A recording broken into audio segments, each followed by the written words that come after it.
Do you like listening to podcasts? Of course you do. You're listening to a podcast right now. What about getting paid to listen to podcasts? Well, now you can. Sign up at podcoin.com and get paid to listen to your favorite podcasts. It's free. Get paid to listen, save up your Podcoins, cash them in for prizes like Amazon or Starbucks gift cards. Or you can donate to charity like we do. Use our offer code SUPERPOD to get 300 Podcoins on us. It's available in the App Store and on Android. It's the only way that we listen to podcasts now, and it could change the way that you listen to podcasts. Now on with the show. This podcast is part of the Big Heads Media Podcast Network. Go to bigheadsmedia.com for more great podcasts.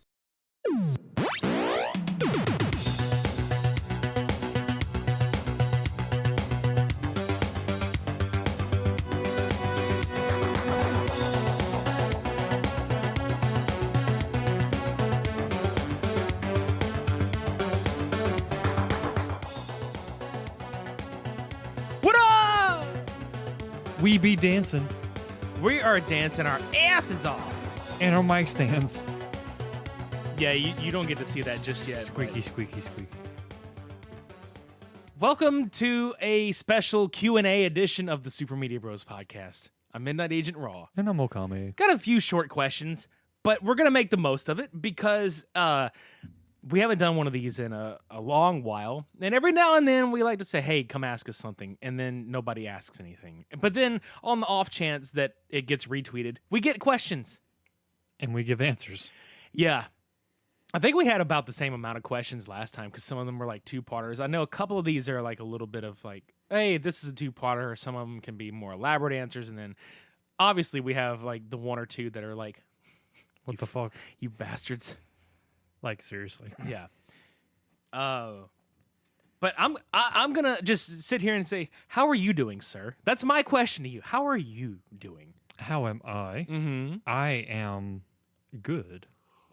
I mean, nothing else. I've got my refrigerated carbonated caffeine here. I am doing just fine as well. I can tell. Shall we? You're just sipping away. Just sipping away, sir. Shall we sip away and get into these questions? We shall. Okay. The first question comes from Johnny Segura. You suave motherfucker, you. Go- You sexy bastard, you. Yeah, go check his episode out that he did with us, episode 30, Gorilla Radio. Check that shit out. That was a lot of fun. He asks, how the hell are y'all so damn handsome? I don't know about me, but that's a very difficult question. Yeah, that's a Only because it's subjective, man. only because I don't find myself that attractive, Honestly, neither do I. to be honest. Side note, fuck you, you are more attractive than I am. Yeah, Johnny's definitely a lot more attractive than that. I was talking about you, but you know. But no. yeah, he y'all combined like put me in a dot, like just way in the back. It's like okay, Shut the fuck up. okay. I'm gonna go ahead and say we are so damn handsome because gene pool. Not Deadpool, but Gene Pool. Yeah. So you put that in your pipe and smoke it, sir. But Johnny, you were a goddamn beautiful motherfucker. You are just an elaborate god. So somebody should draw you like a French girl. Dude, yeah. He just need to get himself in front of a mirror and just draw himself like that. I'd be like, okay, this is the best thing I've seen ever. Right. Go visit the Art of Johnny. Go visit the Art of Johnny J. Segura III on Facebook, and also at Aranasia on Twitter. Be sure to go give him your ideas and commission him for some art. He's a fucking amazing gentleman. I can't tell you how much of his stuff I have on my walls.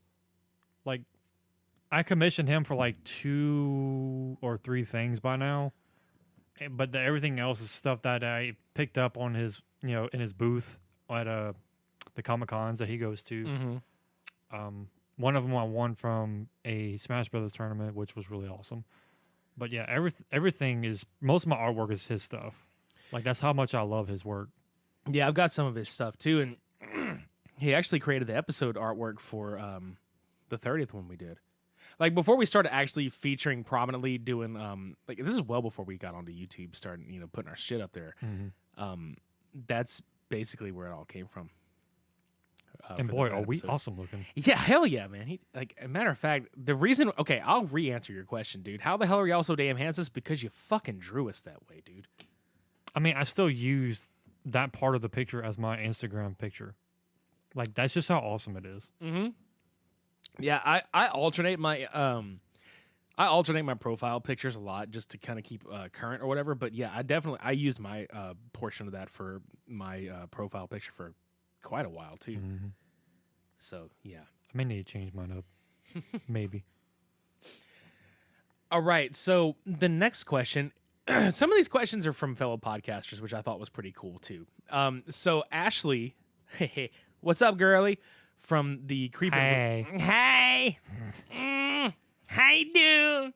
Hey, girl. Yeah, Johnny, that's why we're so damn handsome. That's because we sound like that. Hey! How you doing? So Ashley from the Creep It Real podcast, which is really fucking awesome podcast. You should all go check out.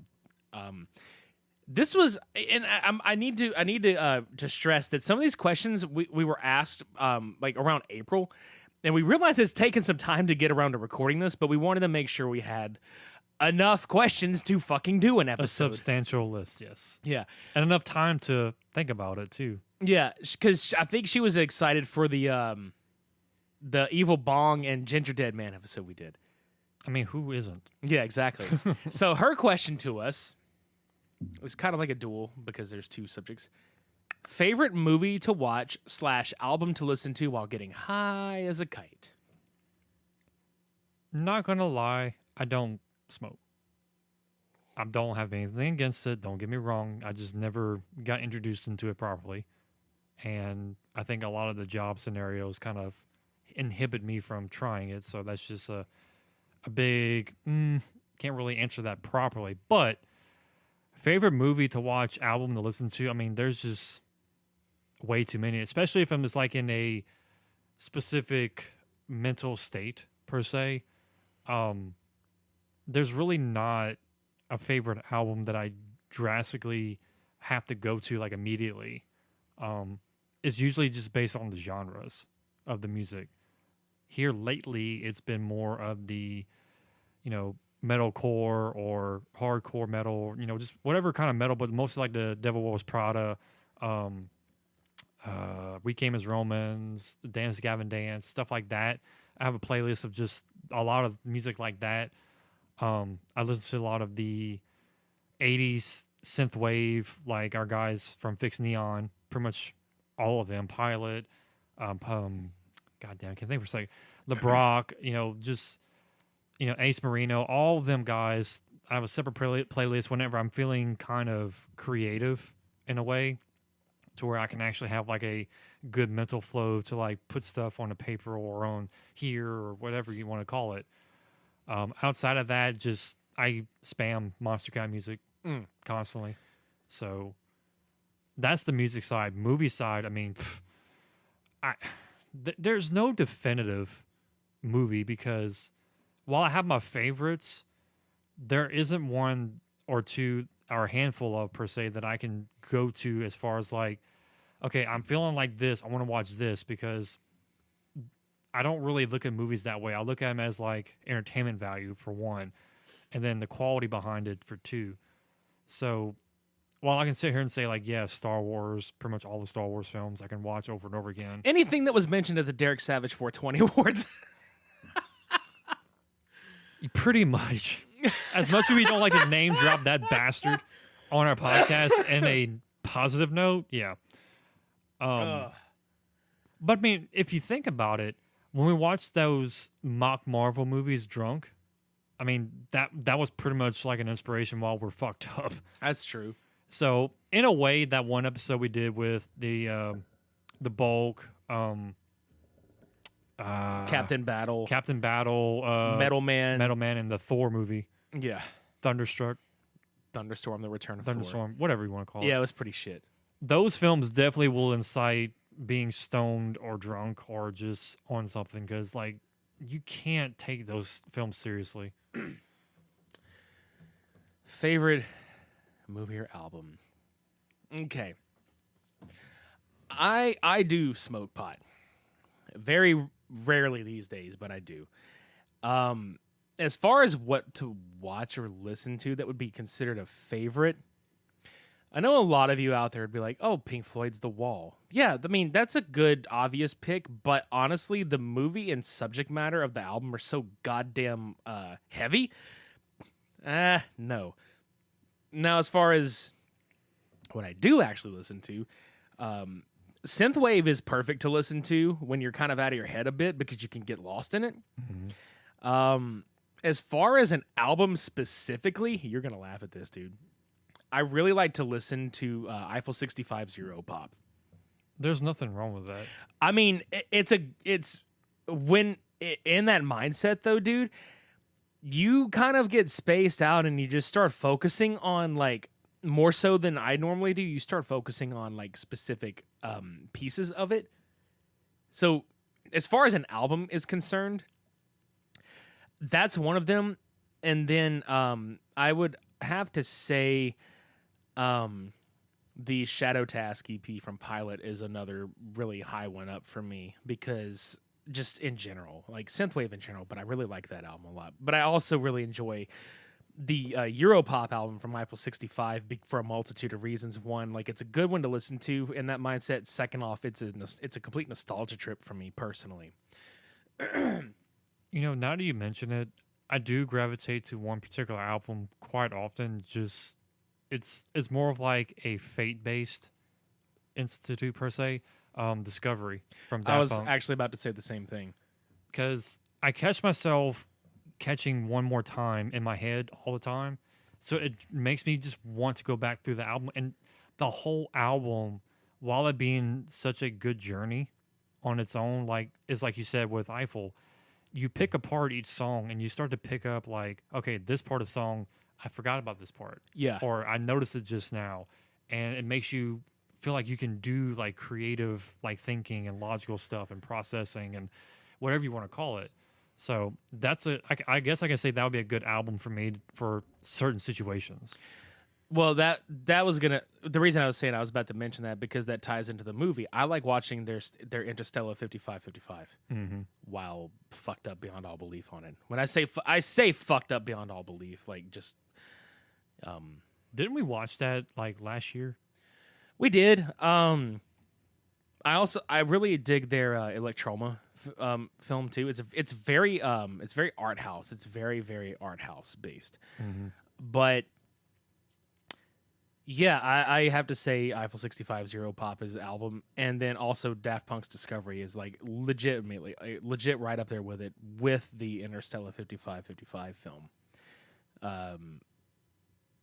I mean, obviously, stoner comedies are really funny to watch and shit like that. But I look for more of a mind stimulant rather than what's gonna crack me up the most. Because I enjoy my highs to be like a trip, not necessarily like oh my god I'm just tripping out, but like psychedelic, like woo. You know? It's not even that. It's just I like to be just calm, relaxed, and in my element. I don't have to get too excited about anything. It just depends on the strain I'm smoking too. So there's that. But like I said, it's a rarity. It just like depends on situation and things of that sort. But it is what it is. Not as much as I used to, but So that's my answers. Yeah. Marlon from the Alternate Sides podcast. What's up, dude? How you doing? Asks us. What the fuck is up, Denny's? To answer that question, we don't even know. I really don't know. That's a funny fucking meme Vine thing that happened there. There was this band that played inside of a Denny's that I guess was closing or whatever, and they're like, "What's up? What's up? What the fuck is up, Denny's?" Why don't they do that at our Denny's? Actually, I think we can answer that question, and it's more or less us asking the Denny's here in Lake Charles, Louisiana. What the fuck is up, Denny's? Why do you suck so goddamn bad? Yeah. Like, you put the rest of the Denny's franchise on a very bad pedestal for us. How about this way? You're basically making Pit Grill right across the street from you look good. Fuck yeah. And that's the Pit Grill that's good is here in town where I live, and KD's is obviously better, but your Denny's, like, you have a fucking global national brand attached to your shit. You should be of the utmost fucking quality, and you fucking suck. And I'm not talking about the whole company. I'm talking about this particular location in Lake Charles, Louisiana. Don't visit it if you want a bad time. Or if you feel like waiting an hour and a half for your goddamn food and drinks. Or just to sit down. Because that's been a problem, too. They have all these tables. They're just like IHOP. They have all these tables open on one side of the restaurant. Yeah, I'm going to hop to a different restaurant. And they nonchalantly take their time. It's like, yeah, we'll sit you down like 20, 30 minutes after the fact. And I'm looking to the side like, there's a table right there.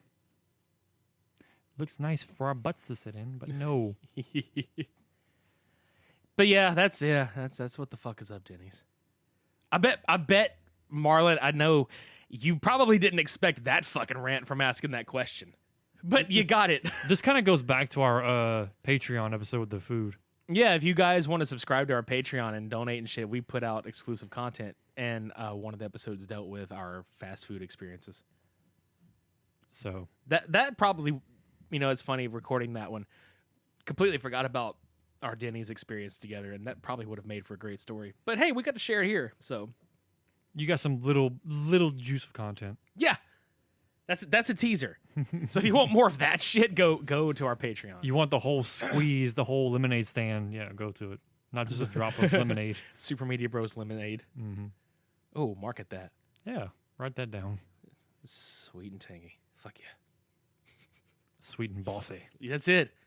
Well, life gives you lemons. Squeeze them. Fourth question. This one's from Kelly from Faves of Our Lives. Hey, girl, how you doing? Yay. I fucking love her and Brittany. This is more of a question for you, sir. Is it now? Yeah. Says you've mentioned your dogs before. How many do you have? What kind are they? And what are their names? Well, there was a point that I had 3. And I think I had shared one of them on our group chat, our group page at one point. That one was Buddy. He was a Chihuahua Dachshund, mostly Chihuahua mix. He was about a year when we got rid of him. Basically, we couldn't have more than 3 or 2 dogs in our area. So to avoid the popos of the trailer park, basically, we had to knock it down to 1. But we found a good situation for him to go to. But anyway, minus the fact. The main 2 now, which we have the doofy one, which is Odin. He is a going on year-old Great Dane, black Great Dane. And like I said, he is the doofiest fucking dog I have ever owned in my life. He really is. Because here recently, he does this weird thing with Jazz's Kong, who's the other dog. He fits the whole thing in his damn mouth, and he'll just shake his head and go, rah, rah, rah, rah. Like he's trying to like play rough with him. Like I'm just like laughing, like, dude, you're just so special.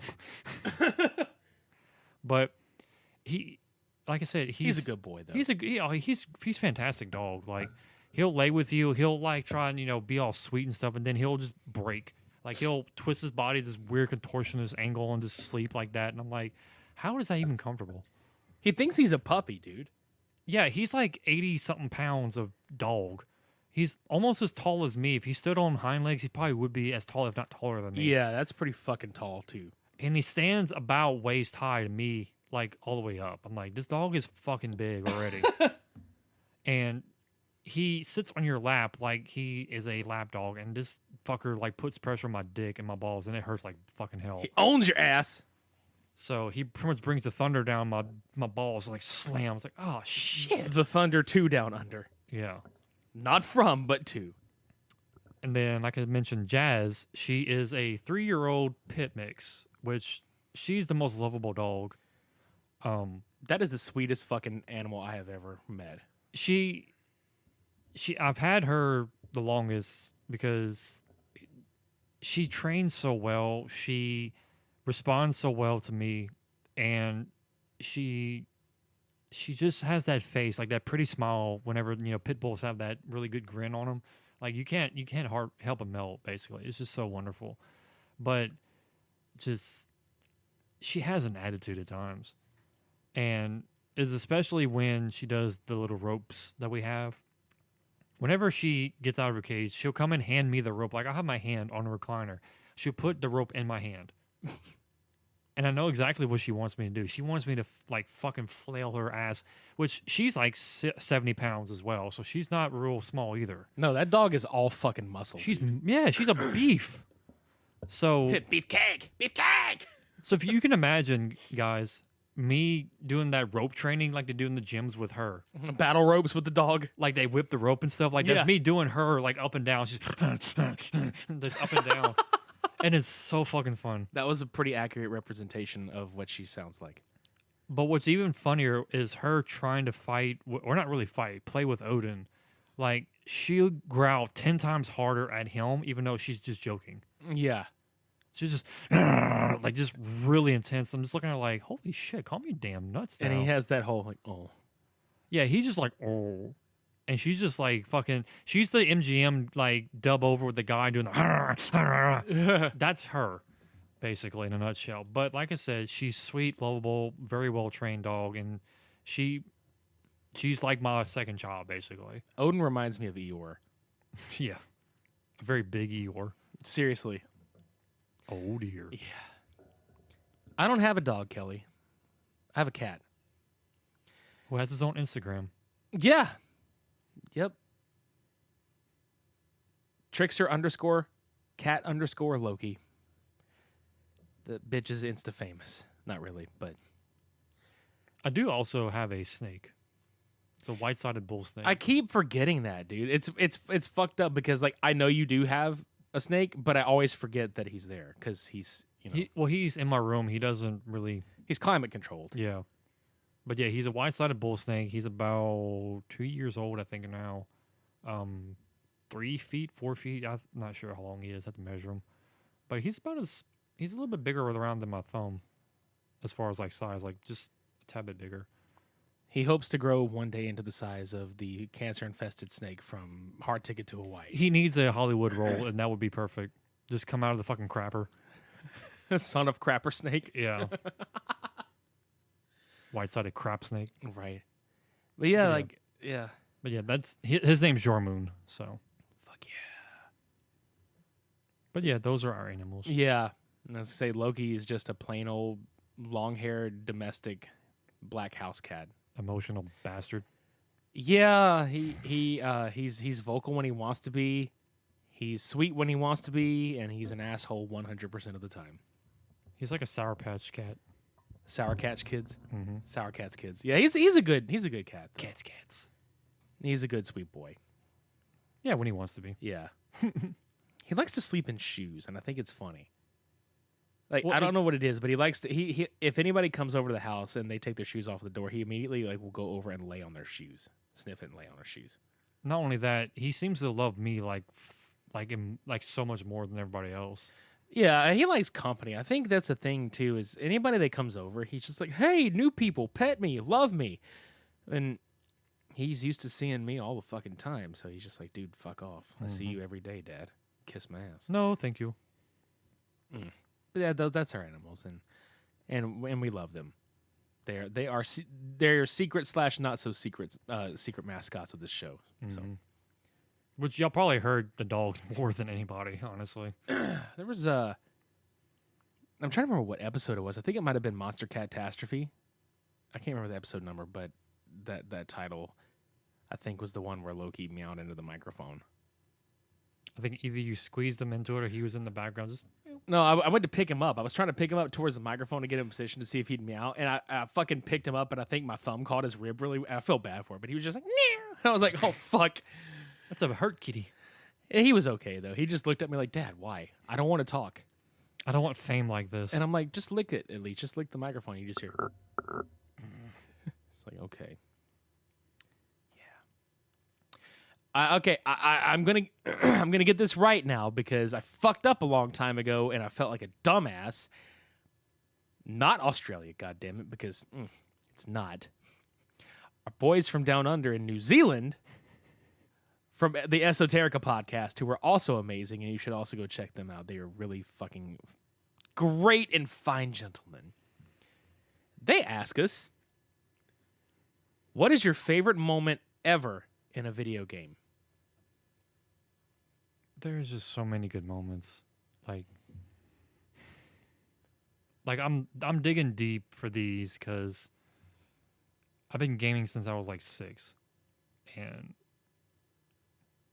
I think the first time, well, one of the few moments, the first time I played Ocarina of Time was probably one of my favorite moments because just the very moment that I'm a child Link and I pick up the Master Sword inside the Temple of Time, and I'm thinking to myself, okay, is that the end of the game? Like, what the hell's going on? Yeah. And come to find out that you're a badass adult Link, and I'm like, oh, what the It makes sense. It's so cool. Like, now I can be an awesome person now. That made me like chill just thinking about it again.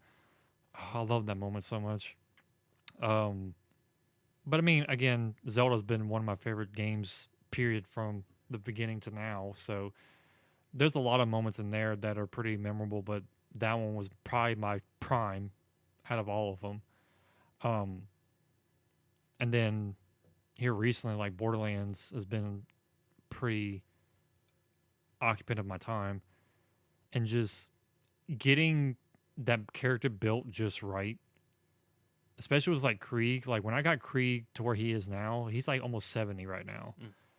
Just buzz axe every fucking motherfucker in that game. It's just so satisfying. Just like seeing that damn thing flying, everybody exploding and shit. I'm like, oh, this is like, I can melt from an orgasm right now. This is so great. But yeah, outside of that, I mean, I'm probably thinking some more as you mentioned yours, but yeah. there's just so many. There's a few too. I mean, I can't really. It's hard to narrow shit down because I'm thinking about it in terms of like when you play a game, especially maybe like in a story or like an event that takes place in said video game.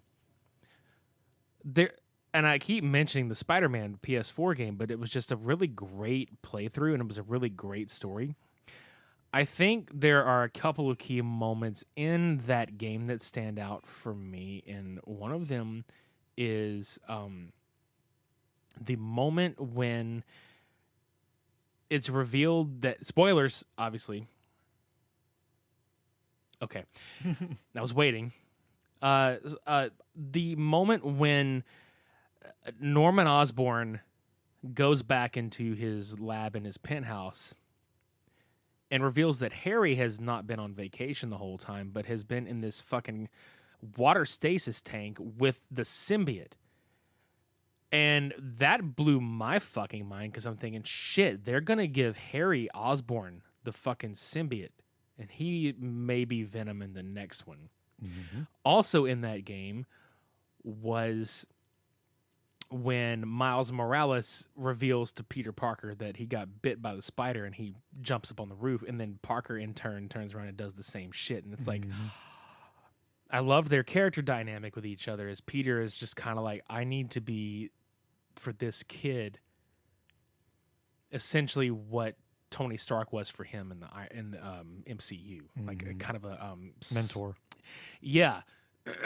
And as far as moments for that game, the whole story, I think the Otto Octavius dynamic, to where Parker worshipped him, wanted to be him, like not in a bad way, but like Parker looked at Otto Octavius as like the best thing to happen to science, and like the person that wanted to legitimately change the world.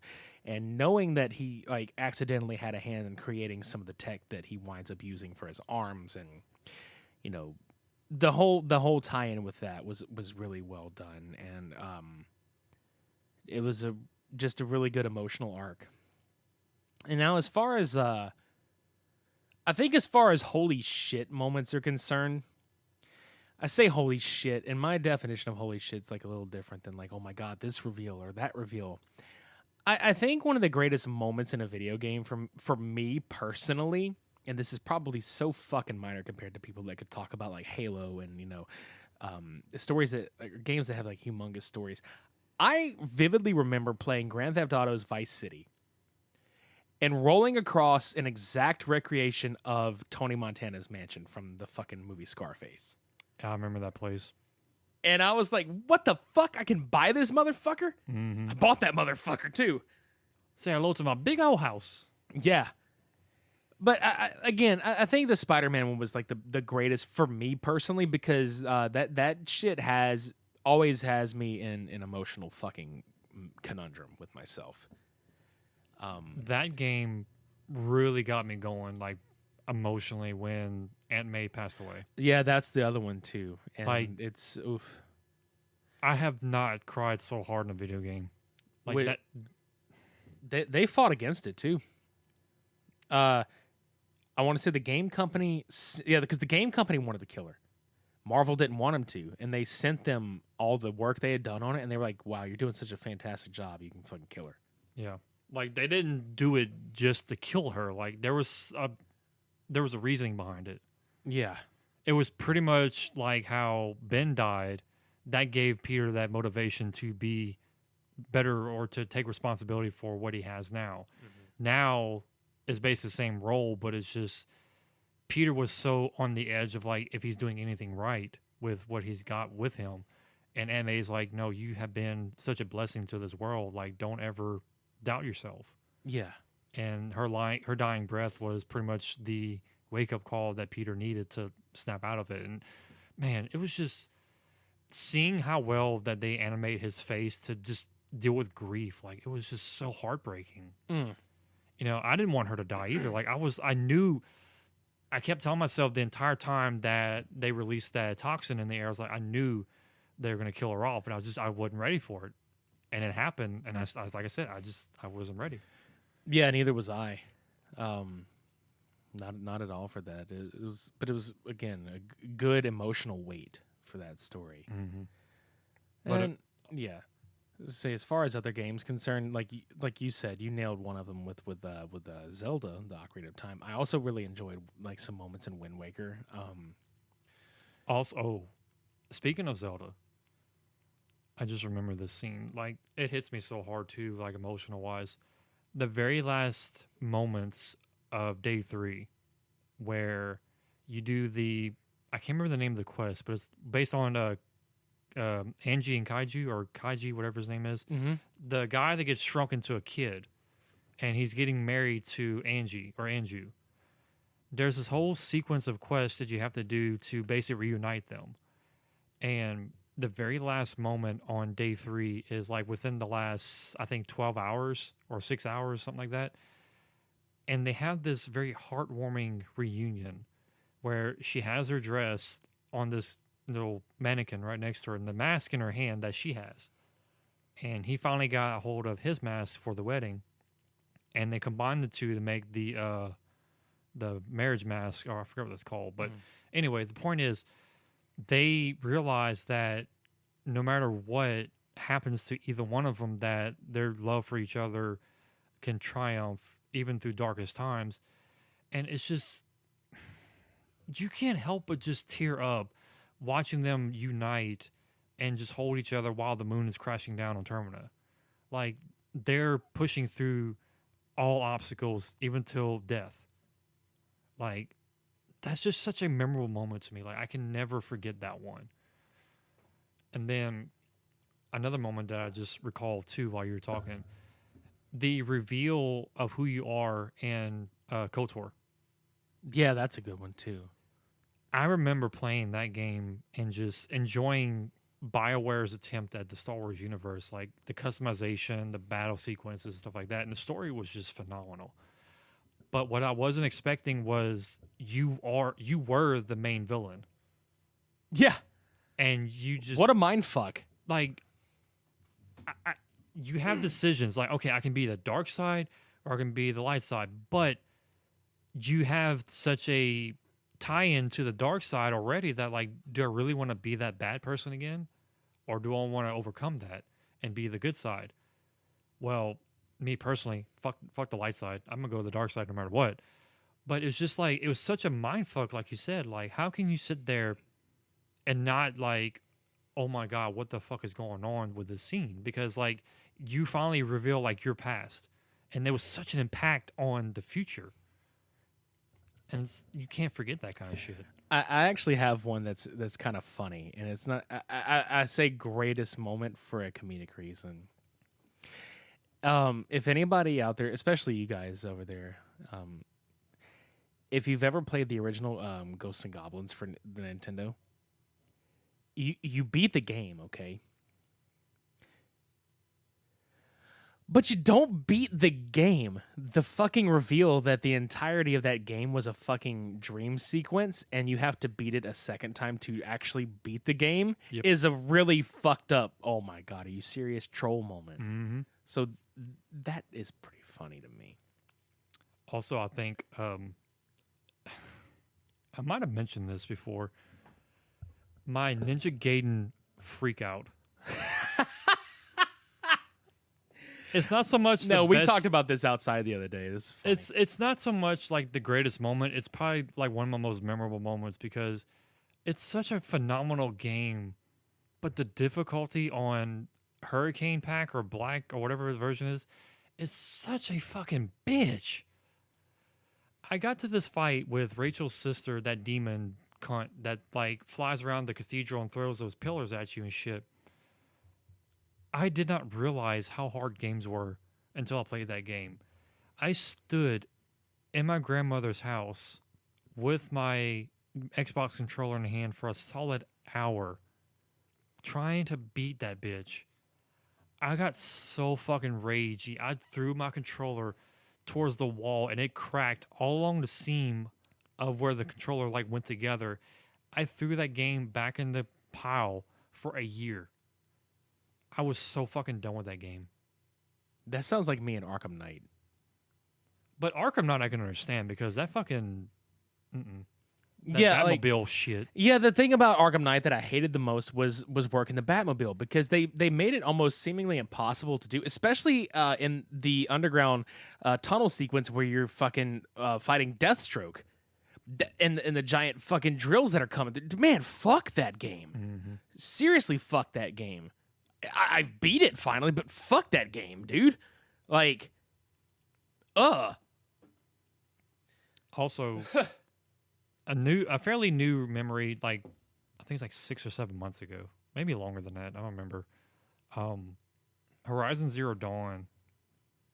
Yet again, just highly recommended game for anybody on PS4. There was a mission that I did where I had to scale this old relic building of the company that basically created spoilers. They created the protocol that pretty much caused all the events of the current game. They made this system to where they have life pretty much cease to exist, and there's a backup plan, and there's these like I think it's like 7 or 9 different AIs that basically repopulate the earth like one by one, and they find out who created them. Well, your character, I can't remember her name, starts with an A. Y'all know who I'm talking about. She ends up going to the building, and you have to scale the building like trying to avoid all the traps and enemies and stuff like that. But when you get to the very top of that building, and I think it's one of the highest points in the game, you literally see like the landscape in front of you, like just the mountaintops and the sun rising in the background and just the wind blowing from like high elevation. Like it's like it's like wow moment. I think I had almost that same feeling whenever I first played Breath of the Wild, just seeing exactly how open it was and just how large the map is. And yet again, another solid game, like highly recommended game too. And I have moments like that with that game, but I think with Horizon Zero Dawn, it was a new world that nobody has ever heard of, like a new environment, a new story, just a new style overall. but it was so well done that like any moment in that game was noteworthy.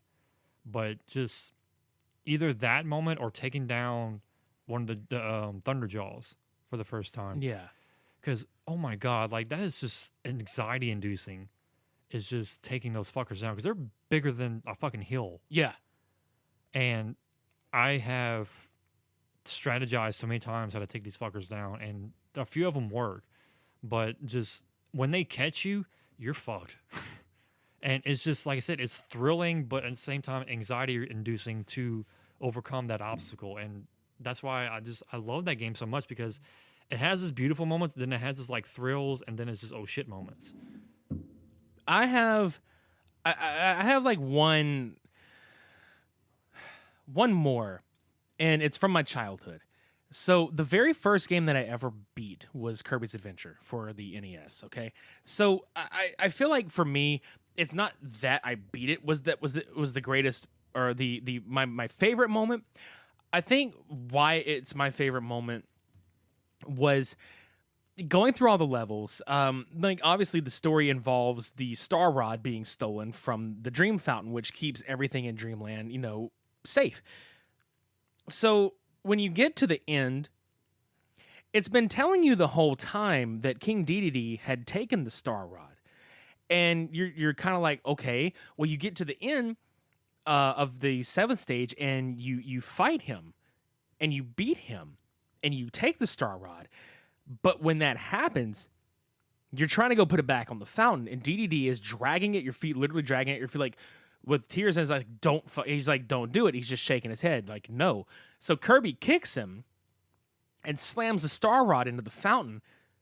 But when he does that, Nightmare fucking shows up and basically hauls ass into space, and Dedede pulls Kirby. It's like sucks him into his mouth with the Star Rod, and fucking projectile launches Kirby into space after him, and you fight him with the Star Rod. But the moment that I'm talking about is when you beat the game. You find out that Dedede didn't steal it for his own intentions. Dedede stole it to protect the town and the rod from coming into possession of the villain, Nightmare. And it's like, holy shit. For me, that was like, oh my God, Dedede was not the bad guy here. Mm-hmm. And the whole time I was 100% convinced that this fat penguin fuck was the fucking villain. So as my earliest memory of gaming, that is probably like one of my most favorites because of that kind of twist. You know what I'm saying? So that for me was one. Super Mario World. And I'm going to tell you why. When you're 1992, 93, whenever this game came out, I forget exactly, there wasn't any kind of way besides like Nintendo Power or having to go to your local store to find some way to just uncover everything.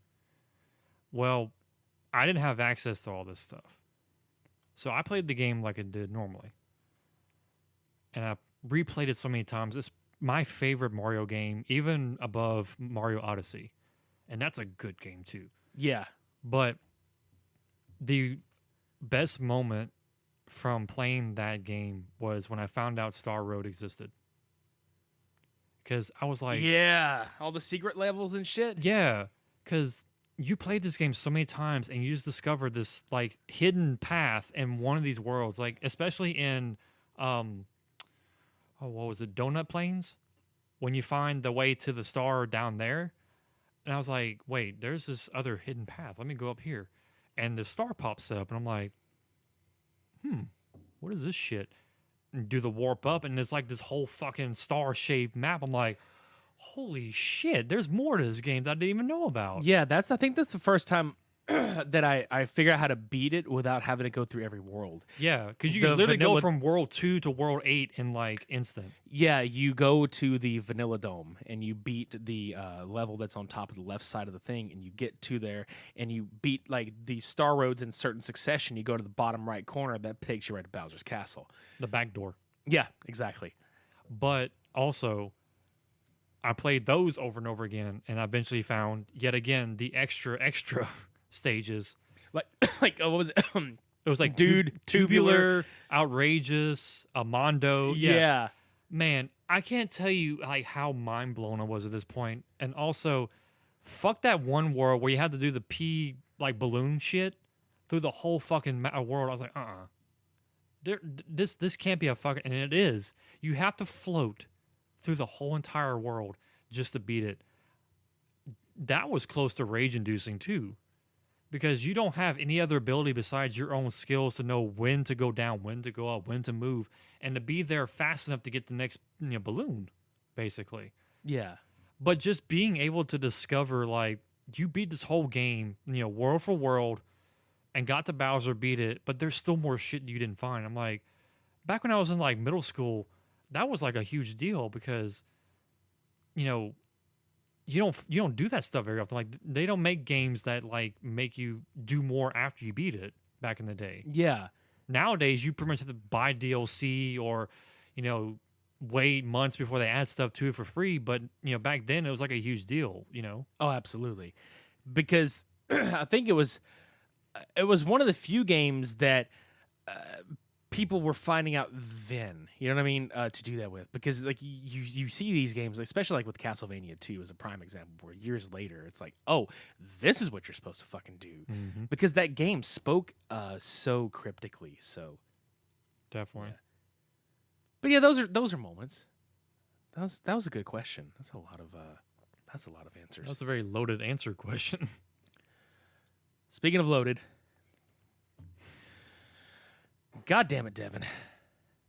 I love you. If you could sleep with any female from an anime, who would it be? And I toned that question down big time. I can just imagine what the original question was.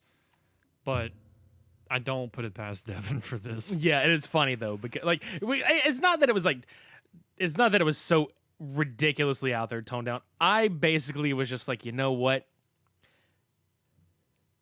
I'm gonna ask it straightforward, and that's pretty much what it is. So, I mean, where do you begin with this one? Like, yeah, that's a good one. Where do you begin? I can tell you right now, I already have my absolute like number one pick, but I mean, you go ahead. No, I was gonna say you please go ahead, because like it's just, I don't know, like it is a loaded question in its own right, because just oof. I mean, in high school, I had the biggest crush on all the girls from Tenchi. I mean, especially Ryoko. Like, just something about this demonic space pirate kind of chick just kind of rubbed me the right way.